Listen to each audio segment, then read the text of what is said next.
Oh Jésus-Christ, ne m'abandonne pas, ne m'abandonne pas.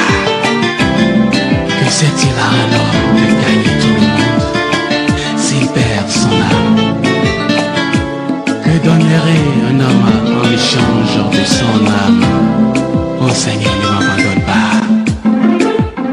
Je serai là. Oui, je serai là. Maranatha, Jésus revient. Maranatha, Jésus revient. You're not in fina. You're not in fina. If you want me there, if you want me there, je serai là, je serai là, je serai là.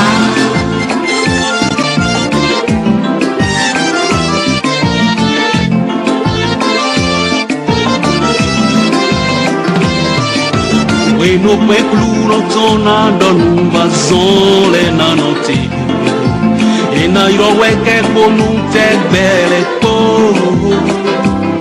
na dodo azo ye toki ya tu wega tonuko we no pena donu ye noti fine You're not in fina. ye noti fine You're not in fina. oh ye noti fine You're not in fina.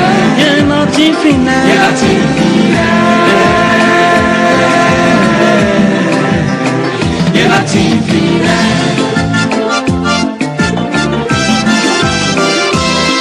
Àwa yóò máa kọrin láti òwúrọ̀ títí dalẹ̀.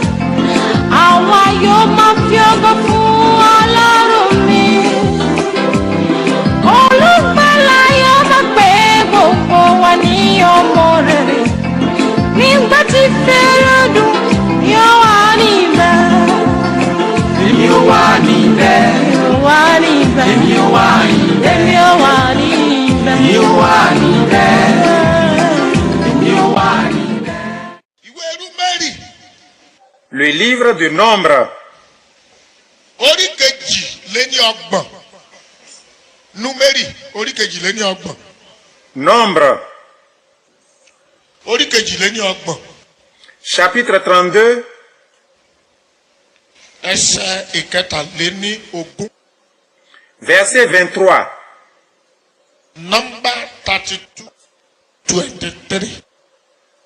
Nombre, chapitre 32, verset 23.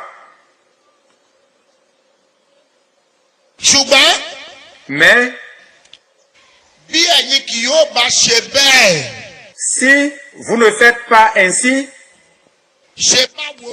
faire quoi? Ọ̀rọ̀ tó ń gbọ́ yìí kò gbà á gbọ́. Il faut que tu crois aux paroles que tu es en train d'entendre Kó o sì gbégbèsè nípa ẹ̀. et les mettre en pratique. Gbogbo ọ̀rọ̀ tó gbọ́ lánàá kò gbà á gbọ́. Crois à toutes les paroles que tu as entendues hier. Má jẹ́ adọ́run mòótọ́. N'attends pas de mourir avant de connaître la vérité. Tó bá jẹ́ pọ́run ló dé kó o tó mòótọ́, Car si c'est au ciel que tu te retrouves en face de la vérité, ó ṣeé ṣe kó má sọ́nà àbáyọ mọ́. tu n'auras plus l'occasion de faire la restitution. Ṣùgbọ́n Mais bó o bá pinnu pé irọ́ ni gbogbo ẹ̀jọ́, si tu penses que toutes ces paroles sont du mensonge ó dìgbà tí bá dáhùn kí n tó gbàgbọ́. et tu te dis que tu ne croiras à ces choses au ciel, Kíyèsí, ẹ̀yin dẹ́ṣẹ̀ sí Olúwa. regardez, vous avez péché contre l'Éternel. Ìyẹn ẹni tí kò gba ọ̀rọ̀ yìí gbọ́. Ceux qui n'auront pas cru ont péché contre l'Éternel Dieu. Kí ó sì dá yín lójú pé Comprenez ceci, ẹ̀ṣẹ̀ yín yóò fi yín hàn. vos péchés vous feront connaître. Níbo ni ẹ̀ṣẹ̀ yìí yóò ti fi hàn? Où est-ce que vos péchés vous feront connaître? Ìwé Jóòbù orí ogún. Le livre de Job, chapitre 20. Mo fẹ́ kó o ṣí Bíbélì ẹ̀ síbẹ̀. Ouvre ta Bible au livre de Job, chapitre 20. Jóòbù orí ogún. Job, chapitre 20, Ẹsẹ̀ ìkẹtàléníọgbọ̀n. 27. chapitre 20, verset 27. Ẹ bá wa wá nǹkan ṣe sí kìíní yìí o.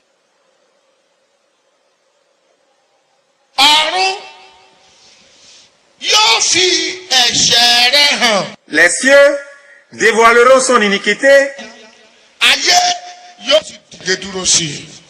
et la terre s'élèvera contre lui. Ibi tá a kọ́kọ́ kà á sọ wípé Le premier passage que nous avons lu, múra láti gbàdúrà lálẹ́ yìí o. après-toi pour prier ce soir, Torí àkókò àdúrà la wà yìí o. car nous sommes au moment de prière. Ibi tá a kọ́kọ́ kà á sọ wípé Le premier passage que nous avons lu, gbogbo ọ̀rọ̀ tó fẹ́ tó ti ń gbọ́ bọ̀ et tout ce que tu es en train d'entendre depuis le début de ce programme, àti gbogbo ọ̀rọ̀ tó fẹ́ gbọ́ yìí et tout ce que tu entendras encore, tó o bá gbàgbọ́ si tu ne crois pas à ces paroles, tó o fọwọ́ yẹpẹrẹ mú ou si tu les prends à la légère, kà á sí. si tu ne les prends pas au sérieux, Tó o wá ṣe bẹ́ẹ̀ tó kú et ce faisant tu meurs, o ti dẹ́ṣẹ̀ sí Olúwa. tu as péché contre l'Éternel Dieu. Kí o sì mọ̀ dájú wípé Sois convaincu que a ó fi ẹ̀ṣẹ̀ rẹ hàn. tes péchés seront dévoilés. Mo wá béèrè pé J'ai alors demandé, níbo la ó ti fi ẹ̀ṣẹ̀ rẹ hàn. où est-ce que tes péchés seront dévoilés? Ìwé Jóòbù tá a kà yìí wá sọ wípé Le livre de Job lu nous dit, ìwé Jóòbù orí ogún ẹsẹ̀ 27 Job 20, verset 27, ó wípé nous dit que ọ̀run ló máa fi ẹ̀ṣẹ̀ rẹ hàn. les cieux dévoileront son iniquité.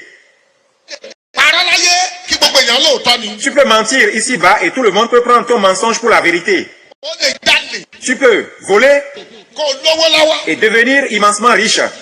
kó o dẹ̀ parọ́ wájú adájọ́ Tu peux mentir aux juges et aux avocats kó o kówó fáwọn ayé et leur offrir de l'argent.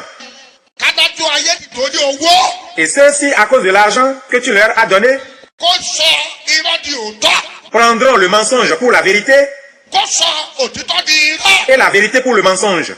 ayé nìyẹn. Ça, c'est ici-bas. Ṣùgbọ́n Mais gbàrà tó bá kú si tu meurs, àtẹnitá ṣèdájọ́ ẹ̀ lẹ́gbẹ̀ẹ́ àtẹnitá ṣèdájọ́ ẹ̀ ló ti tọ́. ceux pour qui le jugement a été bien dit ou mal dit, Ọ̀run yóò wá fi ẹ̀ṣẹ̀ rẹ hàn. les cieux dévoileront les péchés de chacun. Gbogbo ẹ̀ṣẹ̀ tó gbélé ayé dá. Tous les péchés que tu as commis dans ce monde, Àwọn ẹ̀ṣẹ̀ tó dá tó gbàgbé. ceux que tu as commis et même oubliés, Àwọn ẹ̀ṣẹ̀ tó dá tí gbogbo ènìyàn fọwọ́ bò mọ́lẹ̀. les péchés que tu as commis que des gens ont cachés, qui n'ont été sûrs de personne, Gbogbo ẹ̀ṣẹ̀ tó dá les péchés, gbogbo ayé ò kà sí.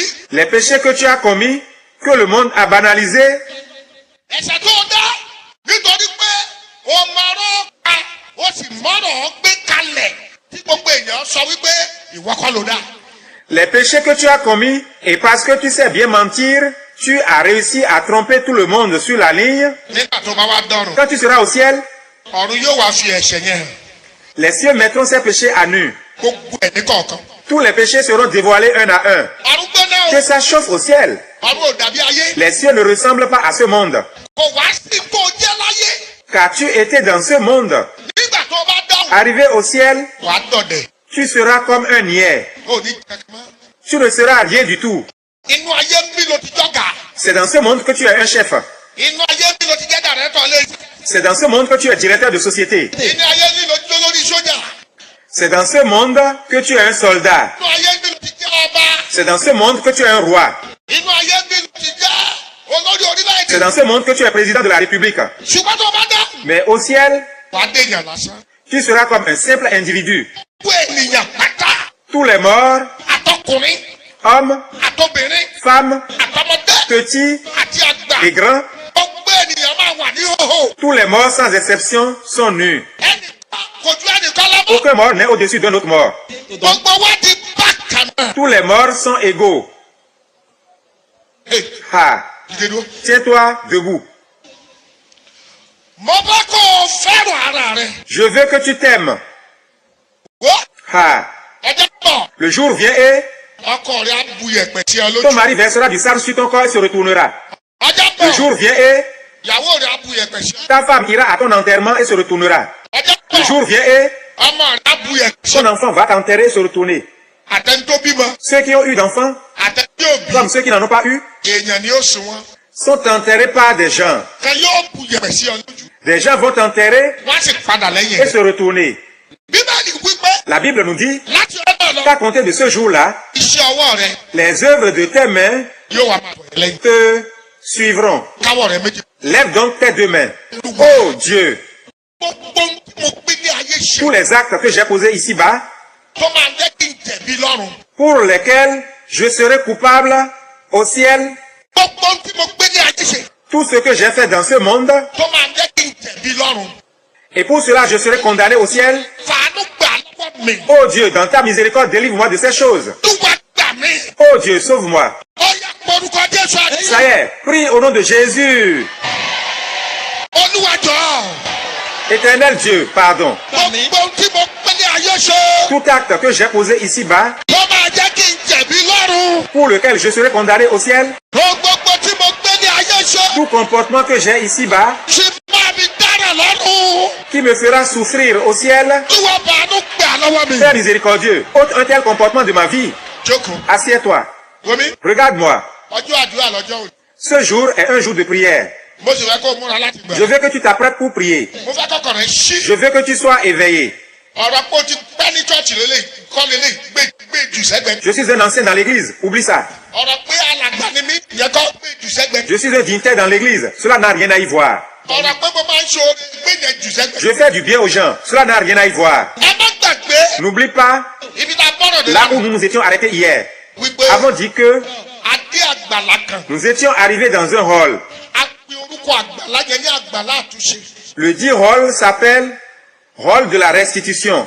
gbogbo ẹ̀yin tẹ́ ti fi jálé onílé tẹ́ fi bò ti Vous yín. qui avez enlevé la toiture d'autrui pour construire votre maison avec, ilé onílé tó já tètè lọ dá padà. c'est un proverbe. La toiture d'autrui qui t'a servi à construire ta maison, c'est le bien d'autrui que tu as sur toi. Va vite le rendre. mo wà lára àwọn tó máa ń gbálẹ̀ nínú chọ́ọ̀chì yìí. Tu fais partie de ceux qui balaient votre église. mo wá ń gbálẹ̀ lọ́jọ́ kan. Un jour, tu balayais, o wá ní 1000 sefa. tu as trouvé 1000 francs par terre. ebi dẹ̀ ń pa ẹ́. Et parce que tu avais faim, yá tètè mú kí tu les as vite empochés ló lọ fi rán et tu jẹjẹ. t'en es servi pour manger. yá tètè wá jẹ́wọ́ fún bàbá. Dépêche-toi d'aller voir ton pasteur kó o tètè dá 1000 sefa yẹn padà. yá et remets-lui vite les 1000 francs et dis-lui que c'est en balayant tel jour que tu les as retrouvés. ìyàwó rẹ ò sí lé. Ta femme n'est pas à la maison. ẹran kù mẹ́ta sínú ọbẹ̀. Il restait 3 morceaux de viande dans la sauce. ó jẹ ẹyọ kan tó tóbi jù. Tu as mangé le plus gros morceau de la marmite. ìyàwó rẹ wá dé. Ta femme, à son retour, ló ń béèrè pé ta ló mú ẹran. cherchait à connaître celui qui a pris le morceau de viande de la sauce. olóògbé já àwọn ọmọ yìí kó lọ béèrè lọ́wọ́ àwọn ọmọ Et yìí. tu as dit, ce sont peut-être tes enfants, demande-le leur. ó dẹ̀ jókòó Tu báyìí. étais même assis, ibi tó dáràn dé tó dá ọ̀ràn dé et malgré la gravité de ton péché tó jẹ gbèsè dé et ta dette vis-à-vis de Dieu, ó jókòó báyìí. tu étais assis ìyàwó rẹ dẹ̀ ń nu àwọn ọmọ yẹn. et ta femme tapait les enfants en disant, ta ló mú ẹran qui yìí. a mangé le morceau de viande? àwọn ọmọ yẹn jẹ́ pé mi kàn ní mo mú ẹjọ́. Et les enfants criaient en disant, pardon, ce n'est pas nous. pé ìyàwó rẹ dẹ̀ ń sọ lójú ẹ pé irọ́ lẹ pa ẹ máa máa jalè ẹ̀yọ́ ọmọ yìí. ó dẹ̀ nà wọ́n lẹ́gba márùn-márùn. ṣé o rẹ́gba tí wọ́n nà wọ́n láyé yẹn wàá jẹ tó o bá dọ̀rùn. Et ta femme tapait les enfants en disant, vous mentez, c'est vous qui avez mangé la viande. Vous voulez commencer à voler. Et elle leur donnait des séries de 5 coups de chicotte chacun, et tu étais là à les regarder et à rire. Quand tu seras au ciel, tu recevras autant de coups que ta femme a donné aux enfants. wò mí dáadáa. Regarde-moi bien. ọkọ rẹ fi owó sílẹ̀ nílé Ton mari a laissé de l'argent à la maison. kó tó dé. Et avant qu'il ne revienne, o ti múnú owó tu as yìí. pris une partie de cet argent. ọmọ ọ̀dọ̀ kọ́ dẹ̀ ń gbélé yín. Une servante de maison était avec vous. ìgbà tọkọ rẹ Au dé. retour de ton mari, ó bẹ̀rẹ̀ pé ta ló mú il owó yìí. dit, qui a pris mon argent? oníwọ̀ kan ló mú owó. Et tu as dit que ce n'est pas ó toi. bá mú ọmọ ọ̀dọ̀ ọlọ́mọ. Ton mari a saisi la servante de maison ọkọ rẹ lù ú bẹ́ẹ̀ ni máa pa. et l'a battu à mort. wọ́n dẹ̀ ṣe bẹ́ẹ̀ ṣe Il s'est bẹ́ẹ̀. comporté de la sorte. wọ́n lé ọmọ ọ̀dọ̀ Il yẹn. a renvoyé la servante wọ́n ló ń jalè. en l'accusant de vol. dẹ̀ mówó Or, c'est yìí. toi qui as pris l'argent. obìnrin yìí. Femme, ó dẹ̀ sọ fọ́kọ ẹ̀. tu n'as rien dit à ton mari. ti dáràn. Tu as péché. wo wọ́n ti ná ọmọ ọ̀dọ̀ ọlọ́mọ ọ̀dọ̀ o. Regarde, la servante de maison a été battue à mort, ọmọ ọlọ́mọ ti padà lọ́lé o. puis elle est rentrée chez elle. ṣùgbọ́n Mais wàá dé ibi ojú ọlọ́mọ òtó. tu arriveras à un lieu où Dieu seul aura son regard sur toi, ibi tó ti bá ìyà tó ju ìyà pàdé.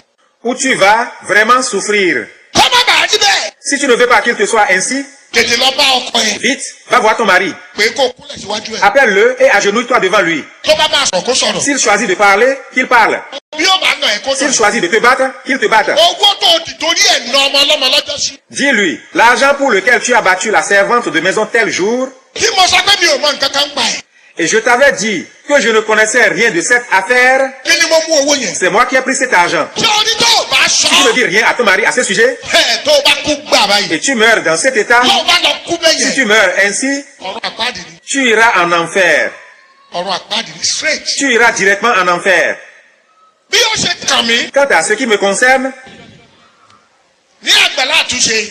au rôle de la restitution, mo mọ gbogbo ìwà tí mo hù láyé. je savais comment j'avais vécu dans ce monde. mo mọ bí mo ṣe burú tó. Je savais comment j'étais mauvais. mo mọ ọdún èèyàn tí mo jẹ́. Je savais qui j'étais. mo mọ ìwà ìkà tí mo ti hù sẹ́yìn. Je savais comment je m'étais mal comporté. mo bẹ̀rẹ̀ sí í ṣèdájọ́ ara. J'ai aussitôt commencé à me juger moi-même. ètò Je me Abraham. disais, Abraham, c'en est fini pour toi. ọ̀run àpáàdì yá. C'est le moment d'aller en enfer. ṣùgbọ́n Mais bí mo ṣe déwájú áńgẹ́lì yẹn báyìí. quand j'arrivais devant l'ange, ó dẹ̀ gbé ojú ẹ̀rín wálẹ̀. celui-ci baissa le regard et d'un air souriant, ló bá nọwọ́ sí. il me tendit la main, ló bá bọ̀ mí lọ́wọ́. me serra la main et me secoua, puis me dit, avance, ẹ má gbàgbé wípé n'oublie pas, èdè méjì péré 2 ordres seulement, lèèyàn máa ń gbọ́ lọ́hùn. l'on entend dans ce rôle. depart Retire-toi de moi, proceed. avance, dé dúró lórí ẹsẹ̀. tiens-toi debout. mo fẹ́ kó gbàdúrà yìí. Je veux que tu pries ainsi. ọlọ́run o Éternel Dieu, mo fi títóbi rẹ tu bẹ̀. es vraiment grand, je t'en supplie. bọ́ọ̀ bá sọkún ayé lèèyàn ti sọkún. Regarde, si tu as envie de pleurer, c'est ici-bas qu'il faut pleurer. ìgbà tá à ń ṣèpàdé àdúrà ń bí láàárọ̀. Lorsque nous prions ici ce matin, ọ̀pọ̀lọpọ̀ nílẹ̀ wà ń bí. vous étiez nombreux à être là. nígbà tí mo bá ọ̀rọ̀ dé àkókò kan. Je parlais et à un moment donné, tí bàbá nítorí àánú àti ìfẹ́ tó ní sí yín tó ń kú sẹ́kún níbí. votre pasteur a commencé à pleurer devant vous parce qu'il vous aime et il a pitié de vous. tí bàbá náà kú sẹ́kún láàrin yín. Quand ce vieux père pleurait parmi vous, a máa jẹ́ pé ìwọ gbọ́n jùlọ bàbá yẹn lọ. il peut te sembler que tu es plus intelligent que lui. a máa jẹ́ pé ìwọ tó irú bàbá yẹn lọ́jọ́ orí. Il peut te sembler que tu es autant âgé que lui. ẹkún irú rẹ̀ Cette façon de pleurer ẹkún ìrẹ̀lẹ̀ ni. montre à quel niveau celui qui pleure est humble. ẹkún ìdẹ̀ra ẹni sílẹ̀. Ces pleurs font preuve d'une sincère humilité. wọ́n bó bá máa sọkún inú ayé lèèyàn ti ń sùn. Si tu veux pleurer, c'est ici-bas qu'il faut pleurer. bó bá dé ọ̀run àpá. Si tu descends en enfer, ẹkún tó bá lọ sun lọ́run àpá. les larmes que tu y verseras ẹkún dèdèrè ni. sont les larmes d'une personne qui a perdu la tête. ó ti pẹ́ jù. Car c'est déjà trop tard. ó porúkọ Jésù. Appelle le nom de Jésus. olúwa. Éternel Dieu, lọ́jọ́ tí mo bá dé àgbàlá àtúnṣe. le jour où j'arriverai au rôle de la restitution, gbogbo ohun tó wà láyé mi. tout ce qu'il y a dans ma vie, tí màá fi gbọ́ ọ̀rọ̀ pé kúrò níwájú mi. qui ferait que j'entendrai, retire-toi de moi, tí ohun yẹn máa fi sọ bí àrà sí mi. qui ferait que j'entendrai une voix semblable au bruit du tonnerre, pé dìpá. me dire, retire-toi de moi. olúwa gba nǹkan náà lọ́wọ́ mi ní. Seigneur, ôte une telle chose de ma vie ce soir. ọlọ́run gbà lọ́wọ́ mi báyìí. Seigneur, sors-moi de toute mauvaise vie. ó yára orúkọ Jésù àdúrà. Ça y est, prie au nom de Jésus. ọlọ́run o. Éternel Dieu, ôte ces comportements de mes habitudes. Ôte ces comportements de mes habitudes. Seigneur, ôte ces comportements de mes habitudes. Seigneur, ôte ces comportements de mes habitudes. Ôte-les, ôte-les, ôte-les, ôte-les, ôte-les, ôte-les. Ôte ces comportements de mes habitudes. Ôte ces comportements de mes habitudes. olúwa wá. C'est au nom de Jésus nous avons prié. Amen. jókòó. Assieds-toi. mo fẹ́ kí ọkàn rẹ kó ṣí. Je veux que ton cœur s'ouvre. bí mo ṣe jáde kúrò ní àgbàlá àtúnṣe. Quand je quittais le rôle de la restitution, tí mo dé ibi ògiri yẹn báyìí. j'arrivais près du mur tí ògiri yẹn ṣí. qui s'ouvrit tí mo jáde sódì kejì. et je passais. kí n tó bojú ẹ̀. Avant que je ne regarde derrière, ó tún ti tì padà. le mur s'est déjà refermé. ilẹ̀kùn ọ̀run ò ní tì mọ́. irú àwọn èèyàn La wo. porte des cieux ne se refermera pas devant toi. ilẹ̀kùn ọ̀run ò ní tì mọ́. La porte des cieux ne se refermera pas devant toi. bí mo ṣe déwájú báyìí. Lorsque j'avançais un peu, bí mo ṣe ń rìn lọ́lọ́dọ̀ tóró yẹn. lorsque j'avançais sur le chemin étroit, mo dé àgbàlá ńlá kan. j'arrivais devant un hall. àgbàlá yìí Le dit hall ó tóbi ju àgbàlá àtúnṣe. est plus grand que le hall de la restitution. àgbàlá yẹn gùn lọ. Ce hall s'étend à perte de vue. wọ́n kọ pé ẹ káàbọ̀ sí àgbàlá ìdáríjì. Il est écrit devant ce hall, soyez les bienvenus au hall du pardon. ní àgbàlá tá à ń sọ. Dans le dit hall, àgbàlá yẹn gbóná jù jù ú wọ̀. Il fait excessivement chaud. bí lẹ́kùn yẹn ṣe ṣí tí mo wọlé. Quand la porte s'ouvrit et que j'entrais, jìnnìjìnnì tó wà lára gbogbo òkú tí mo bá bẹ̀ ó ju tàkọ́kọ́ lọ. la peur qui faisait souffrir les morts dans ce rôle est plus grande que ce que j'avais vu dans les rôles d'avant. gbogbo wọn ń bọ̀. Tous tremblaient de peur et murmuraient en disant mo ní kí ló tún dé. Je dis, qu'y a-t-il? kí ló tún dé. Qu'y a-t-il encore? kí ló tún dé bá. Qu'y a-t-il encore? Qui l'ont-tu dit? Qu'y a-t-il encore? Quoi? ta ló fẹ́ béèrè lọ́wọ́ ẹ̀ pé. À qui poserais-tu la question? olúkúlùkù ń dúró de ìdájọ́ tí. Chacun attend son tour pour être jugé. o mọ̀ bóyá ìwọ ni ìdájọ́ máa Le tour suivant est-il le tien? Tu ne le sais pas. ẹni tí ọ̀run bá dárúkọ ní ìdájọ́ kan. Le mort convoqué par les cieux passe pour être jugé. ẹ̀rù bá gbogbo òkú. Tous les morts avaient peur. jìnnìjìnnì ń mú gbogbo wọn. Ils tremblaient tous. tí wọ́n bá ti dárúkọ ẹnìkan gbà. Dès que le nom d'un mort est appelé, abára ìníwájú àgbẹ̀. il se retrouve tout d'un coup devant l'ange. screen yẹn wà báyìí. Là, il y a un écran contre le mur. Ah, mo gbàdúrà fún ẹ. je prie pour toi. orí rẹ ò ní burú. Tu ne seras pas maudit. ní àgbàlá tí mo ń sọ. Dans le rôle dont je vous parle, gàdàgbà ni wọ́n kọ́ sókè báyìí. il est écrit en haut, en grand caractère. bí kò bá ṣe pé o dáríjì ọmọ ẹnìkejì rẹ. Si tu ne pardonnes pas à ton prochain ses fautes, bàbá rẹ tí ń bẹ lọ́run náà ò ní dáríjì. ton Père qui est dans les cieux ne te pardonnera pas non plus tes fautes. ẹ jájọ ka bíbélì. Permettez que nous lisions dans la Bible la prière Notre Père. èdè ìlú ẹni ò fi kà á. Tu peux la lire dans ta langue nationale, fon ou français. èdè Yorùbá ni màá fi kà á.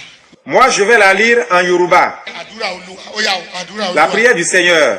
bàbá wa tí ń bẹ. Notre Père qui est aux cieux, ká bọ̀wọ̀ fún orúkọ. que ton nom soit sanctifié, kí ìjọba rẹ dé. que ton règne vienne, má ṣáájú mi o ìfẹ́ tìrẹ ni ká ṣe láyé. que ta volonté soit faite sur la terre bí wọ́n ti ń ṣe ní ọ̀run. comme au ciel. Hey!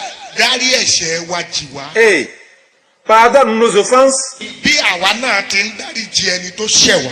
comme nous pardonnons aussi à ceux qui nous ont offensés. ló bá tán. C'est fini. ẹnu ẹ ló fi sọ C'est bẹ́ẹ̀. avec ta bouche que tu as fait cette prière. Tu dis, ọlọ́run o. Éternel Dieu, lọ́jọ́ tí mo bá kú ìtò ń sọ nìyẹn o. voici le sens de ce que tu dis. Le jour où je mourrai, tí mo bá dé àgbàlá ìdáríjì. si je parviens au rôle du pardon, tá a bá rẹ́nì kankan láyé tó ṣẹ̀ mí.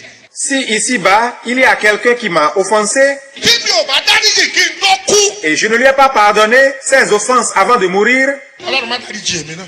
Seigneur, ne me pardonne pas mes offenses non plus.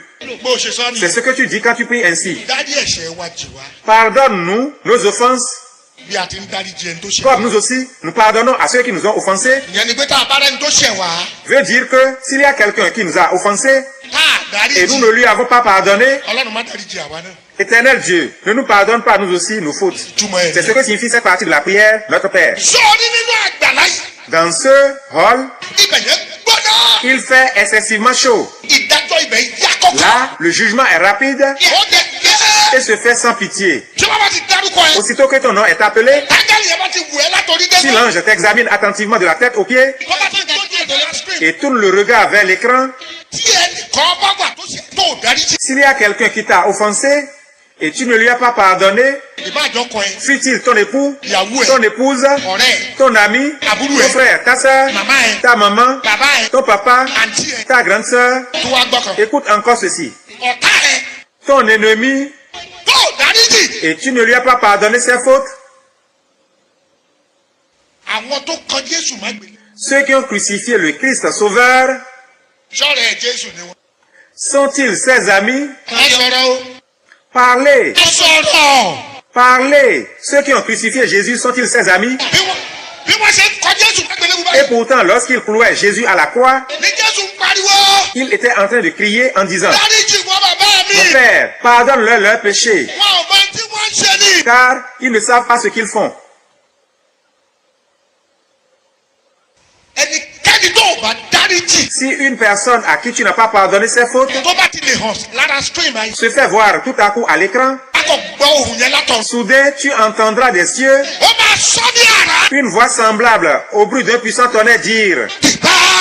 Éloi, éloigne-toi de ma présence. wọ́n á tún dárúkọ ẹlòmíì. Aussitôt, un autre mort est convoqué. áńgẹ́lì yẹn bá ti wò látòkè Si sí. l'ange t'examine de la tête aux pieds tó bá gbójú ẹ̀ et tourne le regard vers l'écran, bí ẹnìkan bá wà tí ò bá s'il dá y a quelqu'un à qui le mort n'a pas pardonné, èèyàn méjì tàbí èèyàn mẹ́ta. est-ce 2 ou 3 personnes, tó gbọ́ òun yẹn ṣíà. soudain la voix se fait entendre des cieux en disant, éloigne-toi de ma présence. ẹ dúró lórí ẹsẹ̀ rẹ̀. Tiens-toi debout. tàlẹ́ni tó ṣẹ̀ ẹ́ Qui est cette personne qui t'a offensé tó darí jì. et tu ne lui as pas pardonné ses fautes? bọ̀dá kan lòun fẹ́ fẹ́. Un jeune homme, bọ̀dá kan lòun fẹ́ fẹ́. un jeune homme t'a promis de te marier. bọ̀dá yìí À ce jeune homme, gbogbo tó ní láyé ló kó fún. pardon, gbogbo owó tó ní láyé ló kó fún. tu as donné à ce jeune homme tout l'argent que tu possèdes dans ta vie. bọ̀dá yẹn gba owó yẹn. Il t'a pris cette somme d'argent ó fi ṣe business. et il a fait du commerce avec ó wá dolówó. et est devenu riche. ó wá lọ fẹ́ À la ẹlòmíì. fin, il t'a quitté pour épouser une autre femme. ní tó ṣe ò dáa lóòótọ́. En vérité, ce que ce jeune homme a fait est mauvais. ṣùgbọ́n Mais àǹtí toi, ma grande sœur, tó bá máa dé ọ̀run. si tu veux aller au ciel, ọ̀run ni mò ń je sọ̀rọ̀. parle bien sûr des cieux. mi sọ pé chọ́ọ̀chì Je ne yìí. parle pas de l'église. tó o bá máa dé Si ọ̀run. tu veux aller aux cieux, ọ̀run tẹ̀mí dé. les cieux où je suis allé, ọ̀run tí mo tẹ̀ báyìí. les cieux que mes pieds ont foulés, tí wà yìí bá máa dé si tu bẹ̀. veux y aller, wà á dárí jì bọ̀dá yẹn. tu dois pardonner au jeune homme ses fautes. màmá kan wà. Il y eut une femme, ìwọ àti òun jọjọ wà nílé ọkọ. pardon, ìwọ àti òun jọjọ wà nílé ọkọ. elle est ta coépouse et vous vivez sous le même toit. ó bímọ. Tu as mis au monde un enfant. ó dẹ̀ mú ọmọ rẹ̀ ó dẹ̀ pa. Cette femme, ta coépouse, a pris ton enfant et l'a tué. ó dẹ̀ mọ̀ pé màmá yẹn ló pa ọmọ yẹn. Et tu as toutes les preuves que c'est elle qui a tué ton enfant. láyé níbí Ici, bas, wọn á ní kó o má dárí jì. les gens te diraient, ce péché est très grave, ne lui pardonne pas ça. ṣùgbọ́n lọ́rùn. Au paradis des cieux, màmá tó bá máa débẹ̀. femme, si tu veux aller au paradis, tó bá dọ́run. si tu veux aller aux cieux, tó bá dọ́run. si tu veux aller aux cieux, tó bá dọ́run. si tu veux aller aux cieux, wà á dárí jì tu màmá. dois pardonner à cette femme son péché. Si tu ne lui pardonnes pas sa faute, gbàgbé ọ̀run. oublie les cieux. ìwọ àtẹ̀yìn ọjọ́jọ́ dá business papọ̀. Tu t'es associé à quelqu'un pour faire du commerce. owó business yẹn wá dé. Le bénéfice gagné pour ce commerce était mis de côté pour vous. ọ̀dọ́ bọ̀dá yẹn ló dé sí. Et c'est cet homme qui a perçu l'argent. ó wá sọ fún ẹ pé òun ò tí ì rówó yẹn gbà. Puis il t'a menti en te disant qu'il n'a rien reçu. nígbà ìgbẹ̀yìn ló mọ̀ pé ó ti rówó yẹn gbà. Finalement, tu en as été informé. ó dẹ̀ ti náwó. Et il a déjà dépensé l'argent. ó wá lọ bá a Tu es allé le voir pé pour lui réclamer ton argent. ó lóun náà òun náà nìyẹn. Il dit, j'ai déjà dépensé l'argent et classé cette affaire. ìwọ náà wá pinnu pé Et tu t'es résolu en ton cœur ò ní dáríjì láyé. de ne jamais lui pardonner. jésù ló máa bá yín parí ìjà lọ́run. Tu t'es dit que c'est Jésus qui vous jugera pour cette affaire là-haut. ẹ tiẹ̀ ní dọ́dọ̀ jésù rárá. Vous n'atteindrez même pas Jésus. Vous ne le verrez même pas. lọ́nà sí ìjọba ọ̀run.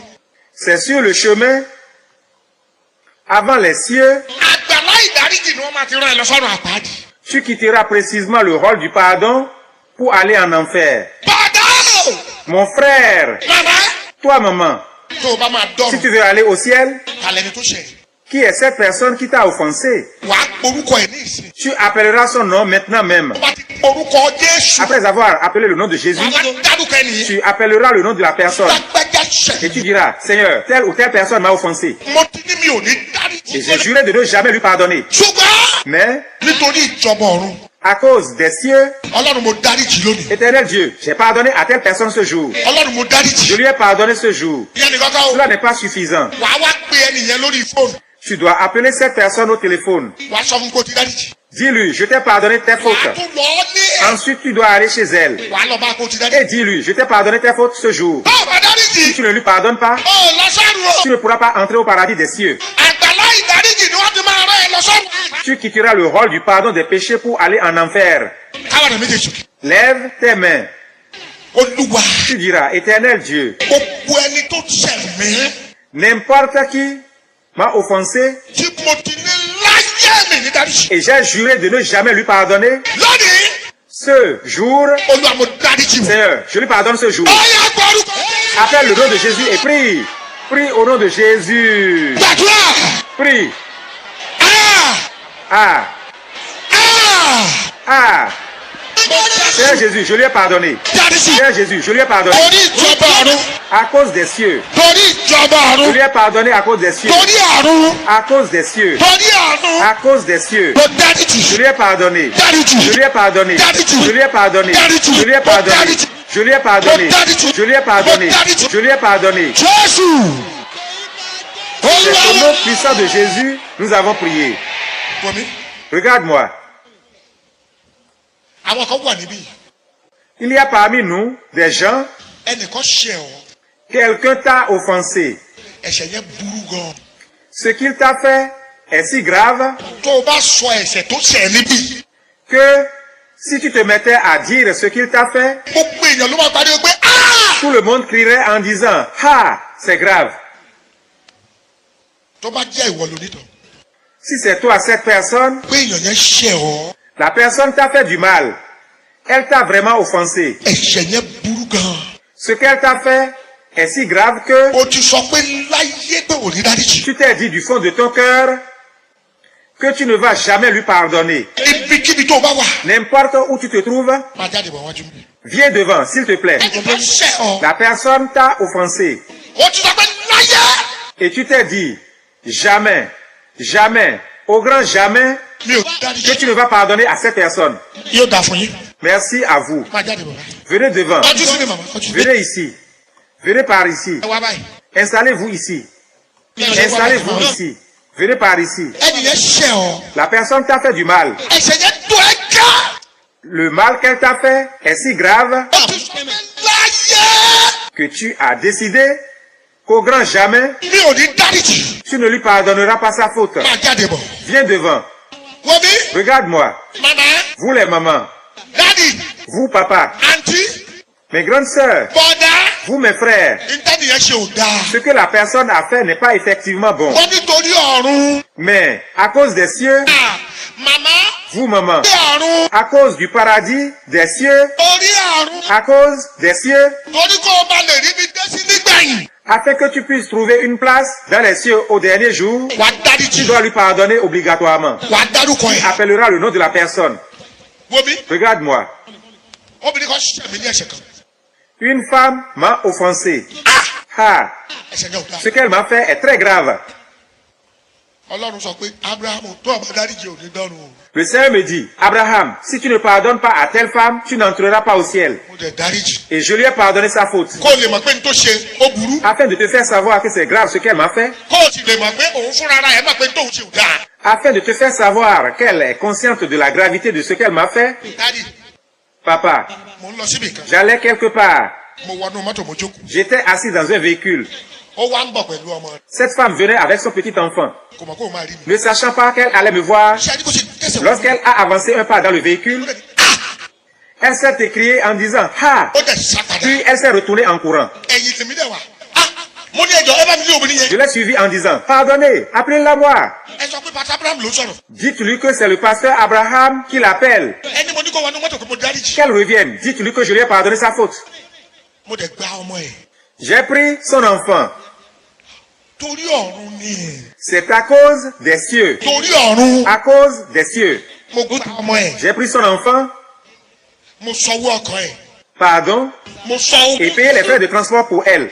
sẹ́ni bí mo ṣe ń bá sọ̀rọ̀. Pendant que je lui parlais, títí ó fi bọ́ọ̀lẹ̀. jusqu'à ce qu'elle descende níwájú ọlọ́run àti ènìyàn. devant Dieu et les hommes, bó ṣe ṣe rí. elle se tenait ainsi. kò gbé ojú sókè. Elle n'a pas pu lever le regard. nígbà tó bọ́ọ̀lẹ̀. Lorsqu'elle était descendue, mo ní fatima. je l'ai appelée par son nom en disant « Fatima, mo dárí ẹ̀ṣẹ̀ rẹ jì. je t'ai pardonné ta faute. kì í ṣe nítorí tiẹ̀. Ce n'est pas à cause d'elle, ṣùgbọ́n nítorí ọ̀run tèmi. mais c'est à cause des cieux me concernant. káwọ́ rẹ̀ sókè. Lève tes deux mains. ó sì jọmọ ẹ. Est-ce ton enfant? lọkọ ẹ. Est-ce ton époux? jábúrú Ton ẹ. frère ou ta sœur? ó lè bó ṣe wà ẹnìkan lè wà nínú yín bí. Parmi nous ici présentement, il se peut qu'il y ait quelqu'une, kó o lọ́kọ. une femme mariée, àbúrò tó o gbé tìyà. ta jeune sœur, qui vit auprès de toi, kó lóyún fún ọkọ rẹ. a eu une grossesse pour ton mari et t'a arraché ton mari. ṣé ẹ mọ̀ pé ìyẹn burú díẹ̀. C'est bien plus grave, n'est-ce pas? kó dẹ̀ jọ ọmọ bàbá àtọmọ ìyá ẹ̀. Le pire, c'est lorsque celle-ci est ta sœur, même père, même mère. wà á dáríjì ni o. Tu dois lui pardonner sa faute nítorí ọ̀run. à cause du ciel. wà á pe orúkọ Jésù. Appelle le nom de Jésus wà á dárúkọ et ẹnìyẹn. appelle le nom de la personne. olúwa Tu diras, Seigneur, lágbájá ṣẹ̀mí. telle personne m'a fait tel mal, wọ́n nítorí ọ̀run mais à cause du ciel àti nítorí ọ̀rọ̀ tí mo gbá yìí. et à cause des paroles que j'ai entendues, mo dáríjì. je lui ai pardonné ses fautes. bí àdúrà yẹn ọ̀run á dẹ̀ gbọ́. Prie de sorte que les cieux t'entendent. ó yẹ kó orúkọ Jésù. Ça y est, prie au nom de Jésus. Prie, prie, dárúkọ ẹ̀. appelle son nom, appelle son nom, lágbájá ṣẹ̀mí. en disant, telle personne m'a offensé.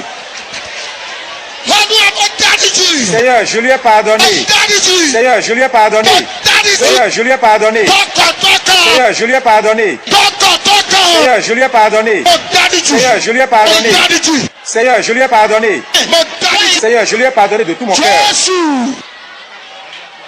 C'est au nom de Jésus que nous avons prié.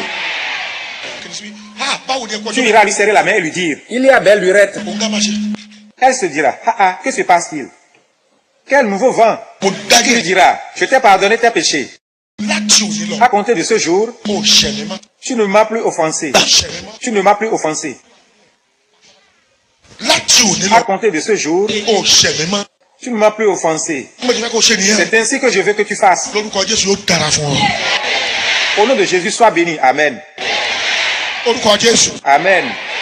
olúwa àwọn èèyàn wọ̀nyí dáríjì àwọn tó ṣẹ̀ wọ́n. bó o ṣe dáríjì ọ̀run kó dáríjì. Amen. látòní lọ gbogbo ibi tó gbẹ gbé ṣe àwọn ènìyàn Oui, tí wọ́n ga ò tí ì ronúpìwàdà Père. tí wọ́n sì fọ̀rọ̀ rẹ sọ́kàn. Eh oui. ọ̀run kó dáríjì. Amen. níjàmbá ọdún Oui, ní àgbàlá ìdarí oui. ò ní jẹ̀bi. Amen. Jésù olúwa wa Amen. padà sí àyè rẹ. Retourne à ta place. bí o ṣe ń padà sí àyè rẹ yẹn Tu es en train de rejoindre ta place. bí o ṣe kàn mí Mais moi, en ce qui me concerne, ní àgbàlá ìdáríjì au rôle du pardon des péchés, gbogbo àwọn tó ṣẹ̀ mí pátá tous ceux qui m'ont offensé síwájú àkókò náà avant ce temps, síwájú kí n tó ní accident. avant que je ne fasse accident, gbogbo àwọn tí mo lè rántí ceux dont je m'étais rappelé, ní nǹkan ọmọ tó ṣẹlẹ̀ je n'avais pas conscience de ce qui m'arrivait. kì í ṣe lóòótọ́ ọmọ Deeper Life ní mi tẹ́lẹ̀. J'ai été fidèle de l'église biblique de la vie profonde. kó tó di pé mo bẹ̀rẹ̀ iṣẹ́ ìránṣẹ́. Avant d'être appelé à servir Dieu. a dẹ̀ ti gbọ́ ẹ̀kọ́ àtúnṣe tó pọ̀ lọ́dọ̀ Pastor Kumuyi. Le pasteur Koumoyi, fondateur de l'église biblique de la vie profonde, nous a beaucoup appris sur la restitution. Il insistait vraiment sur cet enseignement. ṣùgbọ́n kì í ṣe òun ló mú mi ṣe àwọn àtúnṣe kan. Mais ce n'est pas lui qui m'a aidé à réparer certaines fautes. àánú ni mo rí gbà. L'Éternel m'a fait grâce. kíní yẹn kàn mú mi mo dẹ̀ ń lọ sọ́dọ̀ wọn. Poussé par une force, j'allais chez des gens mo jọ gbogbo ibi tí mo ti ṣe ẹjọ́ dáríjì mi. et je disais à chacun d'eux, pardonne-moi tout le mal que je t'ai fait. mo kàn ń ṣe bẹ́ẹ̀ káàkiri. Je m'étais comporté ainsi avec eux tous dans le temps. pẹ̀lú gbogbo tí mo ṣe yìí náà. Mais vu ces actes que j'avais posés, mi ò rò pé ìyẹn ló ni wọ́n fi kí mi ní ẹkú oríire ní àgbàlá ìdáríjì. je n'ai pas pensé que les cieux tiendraient compte de cela au rôle du pardon des péchés et me saluer et me dire félicitations. níwájú áńgẹ́lì. Lorsque je me présentais devant l'ange, ó kàn gbójú wálẹ̀. il baissa le regard, ó dẹ̀ bọ̀ mí lọ. me serra la main, ó dẹ̀ ní proceed. puis me dit, avance, kí n tó bójú ẹ̀yìn. avant que je ne regarde derrière, ó ti dárúkẹ́ lọ. un autre mort est convoqué. bí mo ṣe jáde síta báyìí. Lorsque je quittais ce hall, ẹ̀yin ọmọ ọlọ́run bien-aimé enfant de Dieu, mo dé àgbàlá kan. j'arrivais à un autre hall. àgbàlá yẹn tóbi. Ce hall est vraiment grand. ó fẹ̀ ó dẹ̀ gùn. Le dit hall est vaste et bien long. àgbàlá yẹn a pè ní àgbàlá ìpín fúnni. Ce hall est appelé hall du partage. gàdàgbà ni wọ́n kọ́ síbẹ̀ pé Il est écrit en grand caractère en haut du hall. ẹ fi fúnni a ó sì fi fún yín. Donnez aux autres et l'on vous donnera. ní àgbàlá tí mò ń sọ Du yìí hall dont je vous parle, ọ̀pọ̀lọpọ̀ ọ̀pọ̀lọpọ̀ onígbàgbọ́ Plusieurs chrétiens ní ọ̀kẹ́ àìmọye wọn que l'on ne peut compter ni wọ́n gbabẹ̀ lọ sí ọ̀run àpáàdì. ont quitté là pour aller en enfer. Gbé ojú rẹ̀ sókè. Lève les yeux. Ọlọ́run tó ń sìn. L'éternel Dieu que tu adores Ó kọjá kéèyàn kàn kọrin. est grand et mérite plus que les chants qu'un homme lui adresse. Kéèyàn kàn jó. Dieu mérite plus que les danses qu'un homme exécute pour lui, Kéèyàn kàn plus que pàtẹ́wọ́. les acclamations d'un homme en son honneur. Il est plus grand que cela. Ó kọjá Il est plus grand que cela. Onígbàgbọ́ tí kò bá lawọ́. Le chrétien qui n'a pas la joie au cœur de donner aux autres Kò lè déjọba. ne pourra pas aller aux cieux. Torí Ọlọ́run lawọ́. Car Dieu est généreux. Il donne vraiment aux hommes. Nítorí Ọlọ́run fẹ́ràn aráyé tó bẹ́ẹ̀ gẹ́. Car l'Éternel a tant aimé le monde Ó fi ọmọ bíbí rẹ̀ kan ṣoṣo fún ni. qu'il a donné son Fils unique au monde. Ìyàwó tó o ní. La femme que tu as, Ọlọ́run ló dá. c'est Dieu qui l'a créée Ọ̀fẹ́ lọ́lọ́run fún ọ. et te l'a donnée gratuitement. Ọkọ tó o ní. L'homme qui est ton époux, Ọlọ́run ló dá. c'est Dieu qui l'a créé Ọ̀fẹ́ lọ́lọ́run fún ọ. et te l'a donné gratuitement. Ọmọ tó o bí. Les enfants que tu as, Èlò ló fọ́ lọ́rùn. combien en as-tu donné à Dieu? Ẹlòmíì fẹ́ jẹ́ jókòó yìí. Parmi nous ici présents, Ẹlòmíì bí mẹ́rin. certains ont mis au monde 4 enfants. Ẹlòmíì bí méje. Les uns 7 enfants, Ara ẹni tó bí mẹ́sàn-án. d'autres 9 enfants. Èlò ló fọ́ lọ́rùn. Combien d'enfants as-tu donné à Dieu sur le nombre que tu as eu? Ọlọ́run tó ń sìn. L'éternel Dieu que tu adores Ọlọ́run tó lawọ́ ni. est un Dieu généreux. Ọlọ́run tó máa ń fúnyàn ní nǹkan ni. Il donne aux hommes. Èṣù ló dájú. Èṣù ló dájú. C'est le diable qui a le regard dur. Èṣù ò kì í fúnyàn ní nǹkan lọ́fẹ̀ẹ́. Satan ne donne rien gratuitement. Bẹ́ẹ̀ṣù bá fún ẹ ní 1 naira. S'il te donne 1 naira, Yóò fi gba 10 million lọ́wọ́ ẹ. il peut te prendre en retour 10 millions. Èṣù nìyẹn. Ça, c'est le diable. Ṣùgbọ́n Ọlọ́run. Mais l'éternel Dieu Ọlọ́run ìfẹ́ ni. est un Dieu d'amour. Ó lawọ́. Il donne aux hommes. Gbogbo onígbàgbọ́ tí kò bá ti Tous les lawọ́. chrétiens qui n'ont pas le cœur de donner aux autres Kò lè déjọba ọ̀run. ne peuvent pas aller au ciel. Nínú ìlawọ́ rẹ, Avec tes offrandes, wàá tọ́jú àwọn aláìní bàbá. tu prendras soin des orphelins, de père. Àwọn ọmọ tí ò ní bàbá wàá máa ṣàánú wọn, wàá máa tọ́jú wọn. Tu auras pitié des orphelins de père et tu les aideras. Ọmọ tí ò ní ìyá wàá máa ṣàánú wọn, wàá máa tọ́jú. Tu prendras soin des orphelins de mère. Nínú ìlawọ́ rẹ, Avec tes offrandes, wàá tọ́jú àwọn opó. tu prendras soin des veuves. Obìnrin tí ò lọ́kọ tọ́kọ ẹ̀ kú, Tu prendras soin des femmes qui ont perdu leur mari. tọ́jú wọn. Tu prendras soin d'elles. Nínú ìlawọ́ rẹ, Avec tes offrandes, àwọn afọ́jú àtàwọn arọ tí ń tọrọ tu owó, prendras soin des aveugles, des handicapés qui demandent de l'argent. wàá tọ́jú wọn. Tu prendras soin d'eux. Èyí ti pé kó o máa bú wọn. Il ne faut pas les injurier. Afọ́jú wa tọ́jọ́ rẹ ní sàrà torí Ọlọ́run. Sàrà torí Un Ọlọ́run. aveugle te supplie en te disant, pardon, donne-moi quelque chose au nom de Dieu. Bàbá dàrọ̀ dẹ́ ẹ̀sìkò lóde. Et tu le repousses en disant, éloigne de moi tes rayons. O kì í ṣọmọ Ọlọ́run. Laisse-moi te dire que tu n'es pas enfant de Dieu. Ọlọ́run jẹ́ Ọlọ́run àánú. Car l'éternel Dieu est miséricordieux. Ọlọ́run jẹ́ Ọlọ́run ìfẹ́. C'est un Dieu plein d'amour. Ọlọ́run jẹ́ ẹni tó Tu lawọ́. dois avoir l'habitude de donner aux autres. Ìyẹn nìkan kan o. Cela ne suffit pas. Nínú ìjọ Ọlọ́run, Au sein de l'église de Dieu, wàá lawọ́ nínú ìjọ Ọlọ́run. il faut que tu fasses des offrandes. Wọ́n Regarde, ṣọ́ọ̀ṣì yín bó ṣe wà yìí. l'état de l'église où nous sommes, Inú ahoro ló ṣì wà. pardon, Inú ahoro ni ṣọ́ọ̀ṣì yìí wà. cette église est dans un mauvais état. Eléyìí ṣé bí ilé tí ẹ ṣe rí rè? Ta maison est-elle dans un pareil état? Mélòó nínú yín ní ilé tí ẹ rí hòròhòrò báyìí kó dìde dúró lórí ẹsẹ̀? Combien parmi nous ici présents habitent une maison dans un mauvais état comme cette église, qu'il ou elle se lève, Àwọn igi dẹ́ lọ gé nínú igbó dẹ́ gé nínú. Ṣé bí ilé tí ẹ ṣe rí rè? et leurs maisons où ils habitent sont soutenues par des bois, comme ce que nous voyons ici. Bó o bá jẹ́ ọmọ Ọlọ́run tó ń lọ sọ́run ló ti tọ́. Si tu es enfant de Dieu et tu veux vraiment vivre l'éternité au paradis de Dieu, Ilé Ọlọ́run tiẹ̀ ní ara báyìí. et la maison de Dieu est dans cet état, O gbọ́dọ̀ wá nǹkan kan ṣe sí i. tu dois toi-même faire quelque chose pour améliorer son état. Ọmọ Ọlọ́run ni Dáfídì ọba nínú Bíbélì. Le roi David est un enfant de Dieu selon la Bible. Ó lọ bá wòlíì. Il s'est rapproché du prophète de Dieu Ó lè mi gbé inú ilé tó fáìn. et lui a dit, regarde, moi j'habite une maison bien construite. Ó ní àpótí ẹ̀rí Ọlọ́run ó wà ní inú aṣọ títà.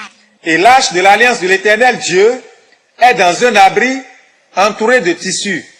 Wòlíì wá sọ pé ntòun tó bá wá lọ́kàn rẹ ni kò ṣe. Le prophète lui dit, fais tout ce que tu juges de digne. Bíbélì wípé La Bible nous dit que Dáfídì wá lọ kó òkúta góòlì jọ. David a alors rassemblé des pierres précieuses et de l'or. òkúta gold ló fi kọ́ tẹ́ḿpìlì. C'est donc avec des pierres précieuses et de l'or que la maison de Dieu a été construite. tó ọmọ ọlọ́run tó wà mí ó yẹ kí hallelujah kí n gbọ́ náà. Si tu es enfant de Dieu ici présent, crie Alléluia. ó yẹ kójú tiẹ̀. Tu devrais avoir honte.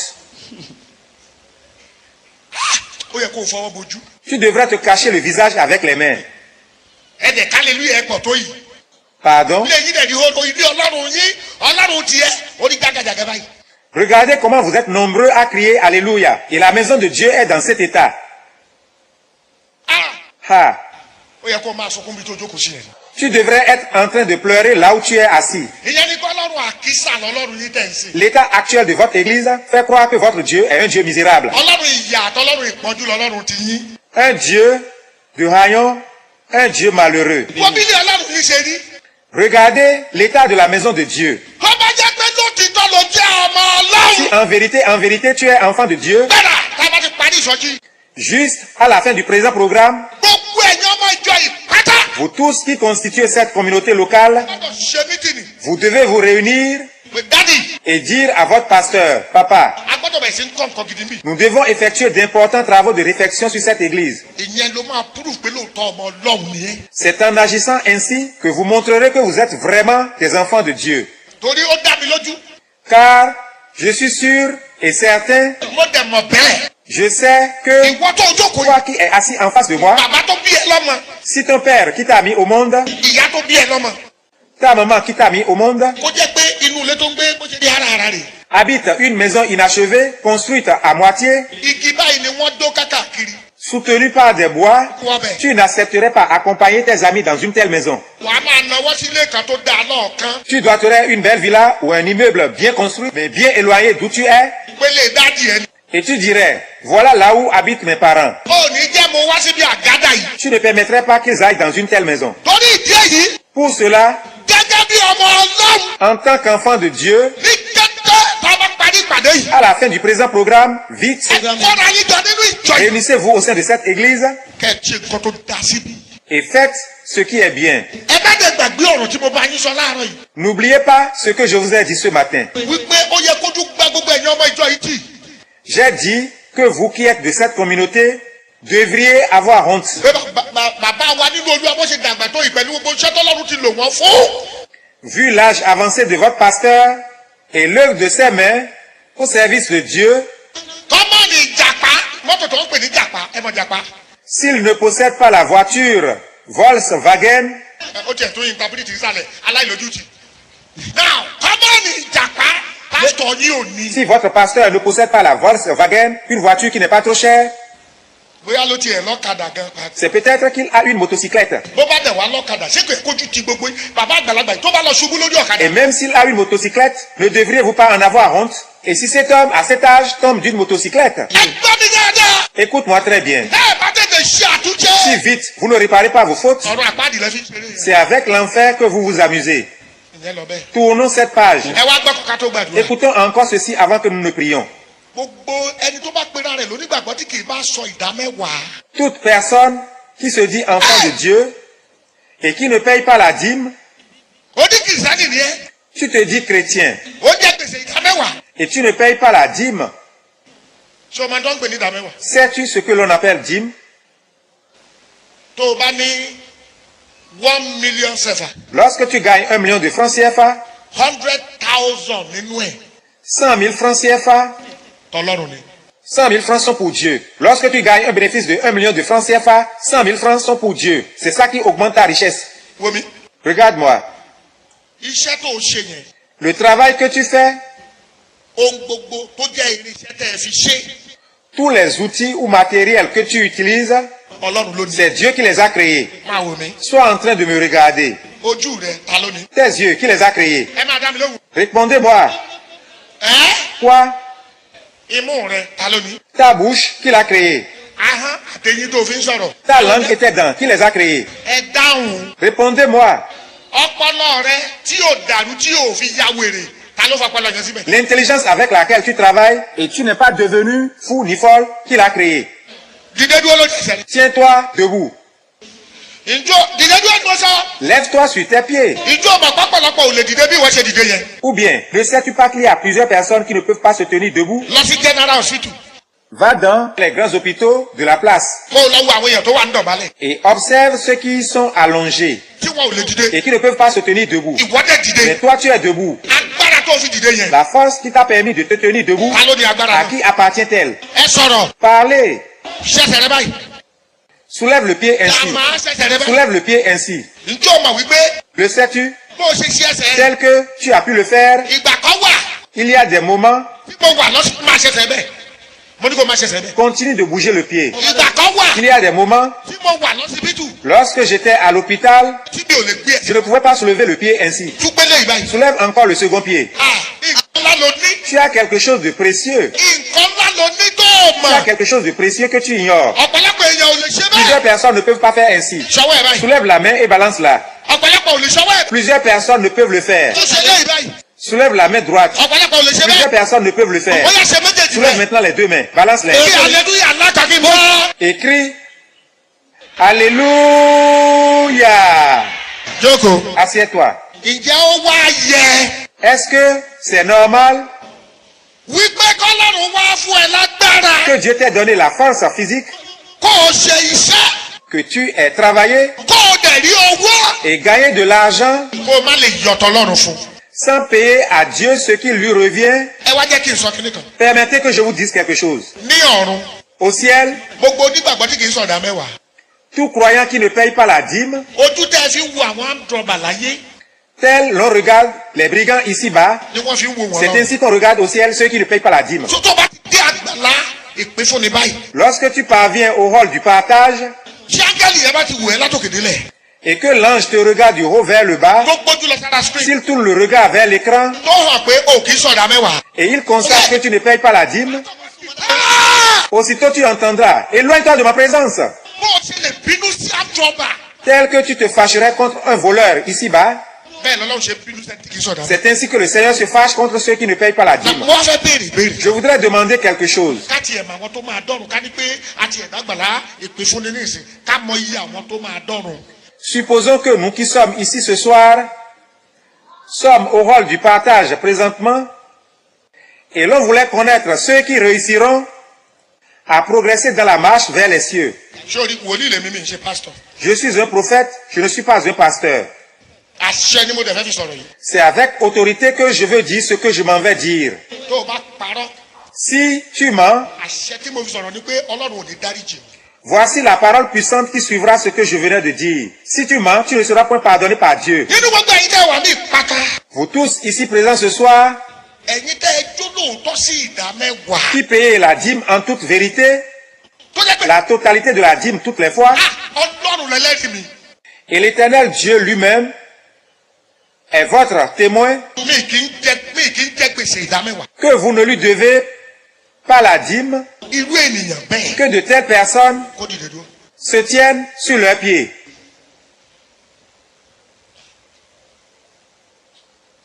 Ẹ gbà mí. Sauvez-moi. Àbẹ́ ẹ̀gbọ́n tí mo sọ. Ou bien, n'avez-vous pas entendu ce que je viens de dire? Aláwọ̀ tí wọn kì í jẹ gbèsè ìdá mẹ́wàá. Ceux qui ne doivent pas la dîme à Dieu, Kẹrin àti dáràn, àdáràn. ah, nous avons péché. Ìjẹ́ fi hàn pé Cela montre que ká ní pé gbogbo wa ìkú lónìí báyìí. si nous tous mourons ce jour Tá a dẹ̀ wà lọ́nà ọ̀run. et nous sommes sur le chemin qui mène aux cieux, Tá a dé àgbàlá ìpín fúnni. puis nous parvenons au rôle du partage, Ẹ wo iye èèyàn tí ó lọ sọ́dọ̀ àpáàdì bó ṣe pọ̀ tó. regardez le grand nombre de personnes qui quitteraient le rôle du partage pour aller en enfer. Dìde dúró lórí ẹsẹ̀. Tiens-toi debout. Ah, Àfi kọ́lọ́run ṣàánú. à moins que l'Éternel Dieu nous fasse miséricorde. Màmá yẹn tó rẹ́rìn ẹgbẹ́ ẹ̀ kó máa sunkún. Femme, tu es en train de rire, tu devrais pleurer. Ọ̀run la fi ń ṣeré yìí. Est-ce les cieux que vous prenez à la légère ainsi? Káwọ́ rẹ̀ méjèèjì sókè. Lève tes deux mains. Bí orúkọ Jésù. Appelle le nom de Jésus. Ah! Regarde, Ṣe mo dáná. Wàá je suis perdu. nígbà tó ní nǹkan mi nínú. Prie comme s'il y a quelque chose à découvrir à la fin de la prière. Olúwa gbà mí o. En disant, Éternel Dieu, sauve-moi. Ó lè ní mí. Je suis un voleur. àdúrà ni mí. Je suis un pilleur. Mi ò kì í sọ̀dá mẹ́wàá. Je ne paye pas la dîme. Bó ṣe máa sọ nìyẹn o. C'est ainsi qu'il faut prier Yẹ Dieu. kó yé Ọlọ́run pé o lè ní ẹ́. Prie de sorte pour montrer à Dieu que tu es un voleur, Yẹ kó yé Ọlọ́run pé àdúrà ni ẹ́. que tu es un brigand, un bandit. Olúwa mi kì í sọ̀dá mẹ́wàá. Tu diras, Seigneur, je ne paye pas la dîme. Olúwa ṣàánú mi. Oh Dieu, fais-moi miséricorde. Má jẹ́ lọ sọ́run àpáàdì o. Ne permets pas que j'aille en enfer. Ìyá àgbà orúkọ. Ça y est, prie au nom de Jésus. Oh Seigneur, oh Seigneur, oh Seigneur.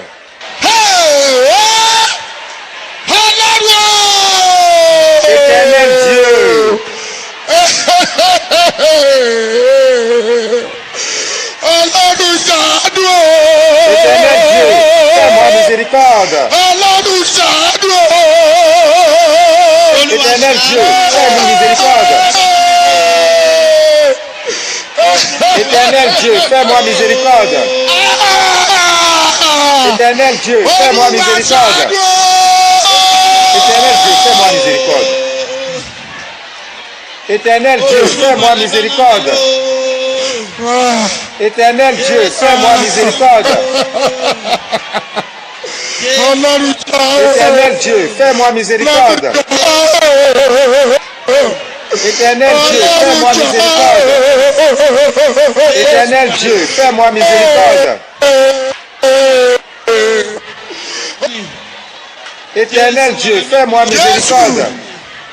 C'est au nom de Jésus nous avons prié. Amen.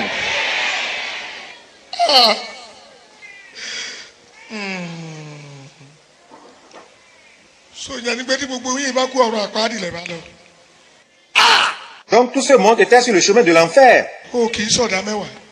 Vous ne payez pas la dîme. Yé. O kì í sọ̀dá mẹ́wàá. Vous ne payez pas la dîme. Ọlọ́run. Oh mon Dieu. Ọlọ́run. Oh mon Dieu. Ọlọ́run. O kì í sọ̀dá mẹ́wàá. Tu ne payes pas la dîme. Maman, Kí ló wá ń wá ṣọ́ọ̀ṣì fún? qu'est-ce que tu viens chercher à l'église? Bá dẹ̀ kú o, bá dẹ̀ gbọ̀run àpáàdì lọ bẹ́ẹ̀. Et ce faisant, tu te retrouveras en enfer. Ìdá mẹ́wàá wọ́n ń wò wọ́n lójú lẹ́ẹ̀mejì. Ceux qui ne payent pas la dîme ne sont pas regardés deux fois. Sí tó lè jẹ́. Peu importe ce que tu as été dans l'église. Tí wọ́n bá ti tángẹ́lì yẹn bá ti wọ́ sí yẹn tí o kì í sọ̀dá mẹ́wàá, wà á kọ́ bá ti pa. Lorsque l'ange consulte l'écran et constate que tu ne payes pas la dîme, aussitôt tu entendras, éloigne-toi de moi, et un autre mort est convoqué. Tout se passe vite, vite. Why are you coming to church? Kí ló ń wá church? Pourquoi venez-vous donc à l'église O ń sọ̀dá mẹ́wàá. et vous ne payez pas la dîme? Yé. Ọlọ́run mi o. Ọlọ́run ṣàánú mi o. Oh mon Dieu, fais-moi miséricorde. Àpáàdì ló fi ń ṣe ní Tu báyìí. t'as mise avec l'enfer. Maman, O ń sọ̀dá vous ne mẹ́wàá. payez pas la dîme Ẹ lọ church. et vous venez à l'église. Jésù ṣàánú mi. Káwọ́ rẹ̀ sókè. Lève tes mains Wà á orúkọ Jésù pẹ̀lú ẹkún. et appelle le nom de Jésus en pleurant. Wà á pariwo. Tu crieras fortement en disant, Olúwa mo ti ṣera mi. Seigneur, je me suis fait du mal. Mo ti ṣera mi. Seigneur, je me suis fait du mal. Fúnra ara mi báyìí ni mo kọ ìwé ọ̀run àpáàdì fúnra mi. C'est avec ma propre main que j'ai écrit ma condamnation pour l'enfer. Olúwa jọ̀ọ́ ṣàánú mi. Pardon Seigneur, fais-moi miséricorde. Láti òní lọ, À compter de ce jour, mi ò ní jẹ́ ní gbèsè ìdámẹ́wàá mọ́. je ne vais plus te devoir la dîme. Obìnrin, sáré wá síwájú. Femme, presse les pas et viens. Sáré. Dépêche-toi de venir devant. Bọ́ọ̀n tí Ọlọ́run sọ fún mi nípa rẹ̀. Permets que je te dise ce que l'Éternel m'a dit. Ọlọ́run sọ fún mi wípé L'Éternel m'a dit, ẹ̀mẹ́ta ọ̀tọ̀ọ̀tọ̀ lòun rángẹ́lì fún ẹ láti wá ṣe ẹ lórí lọ́tún kọjá. Ṣùgbọ́n gbà tí wọ́n dé wọ́n rí pé o sọ̀dá mẹ́wàá wọ́n dẹ̀ padà. Ẹ̀mẹ́ta ọ̀tọ̀ọ̀tọ̀. que 3 fois l'an passé, il t'a envoyé un ange pour t'aider. Mais quand l'ange arrive près de toi, il se retourne parce que tu ne payes pas la dîme. Káwọ́ rẹ̀ méjì sókè. Lève tes mains en disant, Olúwa ṣàánú mi. Éternel Dieu, fais-moi miséricorde. Olúwa ṣàánú mi. Éternel Dieu, fais-moi miséricorde. Láti òní lọ. À compter de ce jour, Mi ní jẹ́ gbèsè ìdámẹ́wàá je mọ́. ne vais plus te devoir la dîme. Olúwa dáríjì mi o. Seigneur, pardonne-moi mes péchés. Ça y est, prie au nom de Jésus. Prie, prie, prie, Père.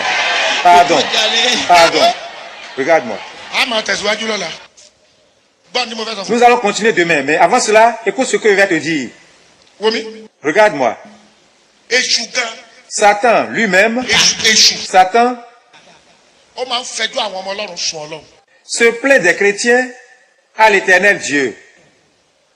tó o bá jẹ́ contractor Si tu es un travailleur sous contrat tó o kì í sọ̀dá mẹ́wàá. et tu ne payes pas la dîme, èṣù àwa lọ dúró díẹ̀ lákòókò tó fẹ́ gba contract. Satan ira t'attendre là où tu veux signer un nouveau contrat. wọ́mi Regarde-moi, tó o bá ti fẹ́ gba contract. si tu veux gagner un nouveau marché àwọn ọ̀run ti sáyẹn ẹ̀. et le contrat est même déjà signé, èṣù àwa lọ dúró lágbèdè méjì ayé. Satan se pointera dans les airs áńgẹ́lì tó mú ire yẹn bọ̀ wá fún ẹ. sur le chemin de l'ange chargé de te faire parvenir la bénédiction èṣù á ní ọ̀yá dúró níbi tó lọ yẹn. et lui dira, et toi, stop, a lọ fẹ́ lọ gbé ire tàbátàbà. à qui tu t'en vas remettre cette bénédiction? a ní Samson ló ń gbé lọ́bọ̀. Et l'ange répondra, c'est pour Samson, Elizabeth ló ń fẹ́ lọ gbé fún. c'est pour Élisabeth de la part de Dieu. a ní Elizabeth yẹ̀yẹ́ wò. Élisabeth, c'est qui même? Samson yẹ̀yẹ́ wò ló fẹ́ lọ gbé. Samson, c'est qui même? ṣé a kò kọ́ nínú ọ̀rọ̀ Ọlọ́run rẹ. Il est écrit dans la parole de Dieu pé ẹni tó bá fi ibi sọ ire ibi ò ní tọ́kù ònú ilé ẹ̀. que quiconque paye le bien par le mal ne finira point dans sa maison. Samson ti fi ibi sọ ire. Samson a payé le bien par le mal. Elizabeth ti fi ibi sọ ire. Élisabeth a payé le bien par le mal. èṣù á ní áńgẹ́lì yẹn á ní lọ́nà wo. L'ange interrogera Satan en disant, comment? èṣù ara rẹ̀. Satan se mettra à rire. wo Regarde, dira-t-il, contract ọjọ́ sí rè. voici, pour le premier marché qu'il a gagné, nígbà tó gbà quand il a gagné ce travail, èrè tó rí ń bẹ̀ le profit qu'il a mis de côté est ó jẹ́ 40 million cefas. de 40 millions de francs CFA. ṣùgbọ́n Mais, wo regarde, ó fún girlfriend eléyìí ní iye báyìí.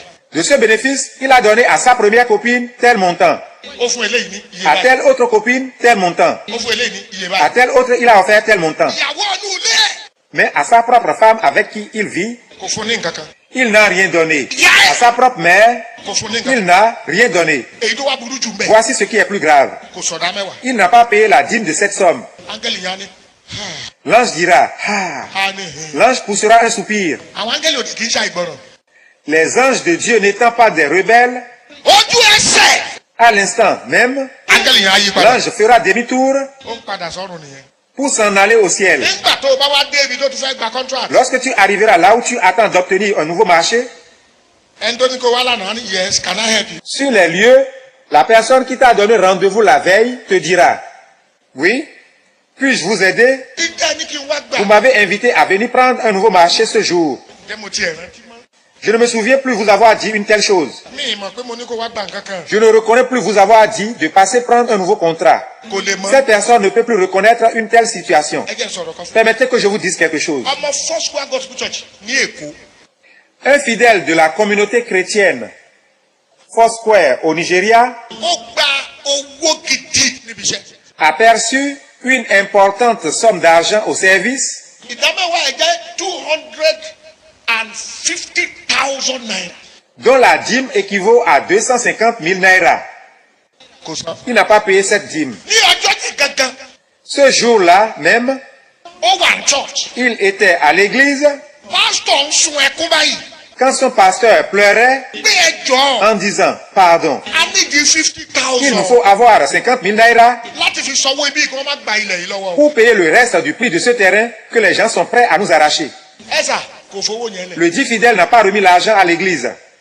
lẹ́ Quand le soir arriva, àwọn amúdọ̀ bàbá dé. pardon, amúdọ̀ bàbá dé. les brigands ont frappé à sa porte en disant ẹ kú lébi o. « Comment allez-vous ici? ẹ̀yin wo nìyẹn. Qui êtes-vous » demanda le fidèle. àwa ọ̀rẹ́ ẹ. Nous tes amis, répondit les brigands. sílẹ̀kùn kó má jẹ́ ká fìbọn jálẹ̀kùn. Ouvre vite la porte, sinon nous allons utiliser les fusils pour tout détruire. wọ́n bá wọlé. Ils entrèrent wọ́n bá jókòó. et s'assirent. wọ́n bá ká wọ́n gbé bọ̀n báyìí sórí wọ́n ní sọ fún ìyàwó pé wo ìwọ ó dẹ̀ fáìn gan o sáré wọlé kó lọ bá wa gbóúnjẹ wá. Ils déposèrent leurs armes sur la table et dirent à la femme du fidèle, « Et toi, tu es belle. Va-t'en vite nous donner à manger avant toute chose. » àńdọ̀bà yẹn ń bá ìyàwó ẹ̀sùn ó dẹ̀ ń sọ fún pé kó máa fàtẹ́gùn sóhun la. L'un des brigands demanda au fidèle d'agiter l'air pour lui donner la fraîcheur pendant qu'il était en train de coucher avec sa femme de force. kì í ṣàlàó. Ce n'est pas un rêve. nígbà nígbà tó wá ṣe yẹn tán Après avoir fini de violer la femme, ó wá ní owó tó o gbà lánàá il dit au fidèle, la somme d'argent que tu as perçue hier au service, c'est cette somme que nous sommes venus chercher. ó gbé owó yẹn fún wọn. Il leur a remis la somme. wọ́n wá bẹ́ẹ̀ lọ́wọ́ ṣé kò tó owó kankan lọ́wọ́ ẹ̀ mọ́. Est-ce tout l'argent que tu as sur toi? Déjà, les bouts des fusils étaient posés sur son oreille. ó ní sà ó gbọ́n tí mo sọ o kí ìbọn tó dáhùn ṣé kò tó owó kankan lọ́wọ́ ẹ̀. Pardon, dit le fidèle. As-tu entendu ce que j'ai dit? Où nous tirons? Reprit l'un des brigands. ìyàwó ẹ̀ ní ẹjọ́ ẹ má jẹ́ kó pa ní 30,000 kan tó wà ní. La femme dit, pardon, ne le tuez pas. Ne permets pas qu'on te tue. Il reste 30 000 quelque part. Permettez que je les apporte. ẹ máa ń tó ṣẹlẹ̀. Connaissez-vous la suite? nígbà tó ṣe bẹ́ẹ̀ tán. Après avoir agi de la sorte, wọ́n ní fúnra bàbá yẹn ló ń sọ lórí òkè kò yí o fúnra yẹn ló ń sọ o. c'est le fidèle lui-même qui est allé à la montagne de prière d'Ikoyi, au Nigeria, pour raconter ce qu'il a vécu. ẹ wá gbọ́n tá amúrọ̀bà olórí àwọn amúrọ̀bà sọ fún kó tó máa lọ. Écoutez ce que le chef des brigands a dit aux fidèles avant de s'en aller. ṣé o sọ ìdá mẹ́wàá láàárọ̀ in church. Il lui demanda, as-tu payé la dîme quand tu es allé au culte ce jour? ó ní sà ó gbọ́n tí mo sọ. Pardon, dit-il. Et le brigand reprit, n'as-tu pas entendu ce que j'ai dit? ṣé o sọ ìdá mẹ́wàá láàárọ̀. As-tu payé la dîme quand tu es allé au culte ce matin? ó lóun sọ. Non, répondit le fidèle. ó wá ní màá fàmì sí ẹ láà. Le chef des brigands dit, je vais te marquer, màá wá kó ìdá mẹ́wàá fún ẹ kó o lọ sọ fún pásítọ̀ yìí. puis je te remettrai la dîme que tu paieras à ton pasteur. ó wá mú ìdí ìbọn ó wá gbà níbi tó gbà. Avec la tête du fusil, il frappa plusieurs fois le fidèle à ce niveau. wọ́n wá ka owó yẹn. Puis il compta la somme perçue wọ́n yà ìdá mẹ́wàá ẹ̀. et mit de côté sa dîme. àti 30,000 tó kù. S'agissant des 30 000 naïras restants, wọ́n yà ìdá mẹ́wàá il mit ẹ̀. leur dîme de côté, wọ́n wá kó fún. il remit les dîmes aux fidèles. ẹ wá gbọ́ èpè tí wọ́n ṣe fún. Écoutez enfin la malédiction prononcée par les brigands contre le fidèle. àwa ọ̀jọ́ ọlọ́run ní gbèsè aṣọ ìdá mẹ́wàá o. Nous ne devons pas les dîmes à Dieu. Nous les avons payés en totalité. ṣùgbọ́n kò ní í dáa fún ẹ tó o bá fi ìdá mẹ́wàá yìí jíṣẹ́. Mais maudit sois-tu si tu ne vas pas payer cette dîme à Dieu. ló bá kiri mọ́lẹ̀ o lórí òkè pa. Tout en courant, le fidèle s'est rendu à la montagne de prière orí òkè Ìkòyí. qui se trouve à Ikoyi ó débẹ̀ ló bẹ̀rẹ̀ sí sunkún. Là, il pleurait en disant, pardon, ẹ̀bẹ̀ suppliez le Seigneur pour moi. Ọlọ́run kó dáríjì. Suppliez le Seigneur afin qu'il me pardonne.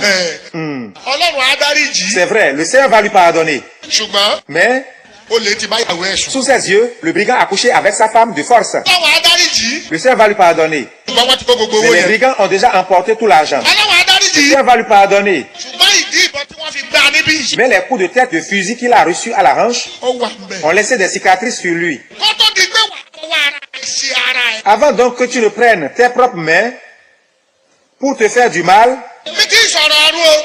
je ne suis pas encore en train de parler des cieux. kó o tó fọwọ́ ara rẹ̀ sí ara rẹ̀ láyé. Avant que tu ne te fasses du mal ici-bas, káwọn ọ̀rọ̀ méjèèjì sókè. lève tes deux mains wà á pariwo sí Ọlọ́run. et crie à Dieu en disant, pé Olúwa jọ̀ọ́. Éternel Dieu, je t'en supplie, gbogbo ibi tí mo ti jẹ́ ní gbèsè ìdápa. n'importe quel domaine dans lequel je t'ai dû des dîmes, gbogbo ibi tí mo ti jẹ́ jẹ́ ní òmùsẹ́. n'importe quel domaine dans lequel j'ai fait des promesses sans les honorer, ó dáríjì mi o. ô Éternel, pardonne-moi. ó yá gbọ́dọ̀. Ça y est, prie au nom de Jésus.